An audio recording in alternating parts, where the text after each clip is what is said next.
Another little aspect that I'm just kind of really excited that you mentioned is the fact of like, I've been so curious and I've been trying to figure out forever what the difference between a producer and a director was. And the fact that you mentioned the producer's more on like inside the offices and inside, you know, doing all the like the paperwork stuff, and the director's actually in the actual filming. Is that correct? Yeah, I mean, some producers are more hands-on, you know, some producers, they're definitely on set. They're definitely part of some of the creative process, but a lot of the producer role is pulling all the pieces together, making sure that everything happens, that it's in within the budget, that we get the director, we get the cinematographers, we get locations, you know, and they delegate depending on the size. While the director is so much more of like the vision and like the captain of the crew, I like to say, because they're really, everyone's looking to them when you're on set, but behind the scenes, before set happens, it's really about like the creative nature, how the film is going to look and sound. While the producer's kind of making sure that that director's vision, again, sometimes they have a lot of input as well, but that director's vision, you know, can even happen. Yes, that is really interesting. I've always been super, super curious about the difference between the two of them. So thank you for explaining that.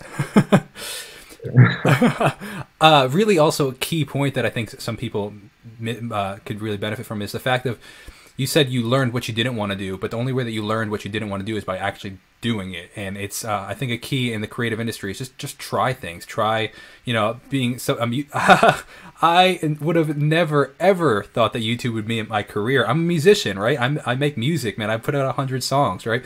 That's my end goal, is to play these shows and stuff. But like, had I not started with YouTube, like, that's what's paying my bills right now. Like, but like, I would have never thought that. So just people, I think, need to like try things. And but then there's been plenty of other things that I don't like doing. You know, I don't love going out and covering songs at a bar. Like, even though there's decent money there, like you could make a good living, it's like, I just don't like it. So, but I learned that by doing 200 gigs at a bar. You know, it's like, you just learn what you like do and don't like, and what you're good at and what you're not good at.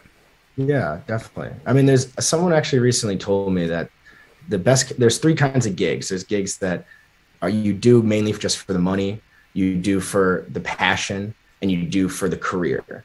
And the best kind of gigs are ones that you do that hit two of those categories.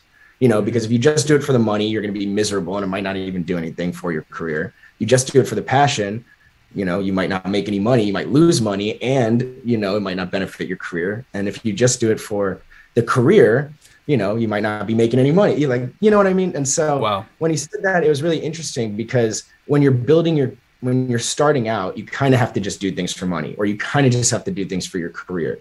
But as you get older and you start finding what you like and what you don't like, there's a way to hit that balance, if you will, where you're constantly building, but at the same time in different aspects. So you're not miserable because you feel like you're selling out, or you're not never doing your passion because it is helping with your career. That's kind of where I'm trying to focus on now.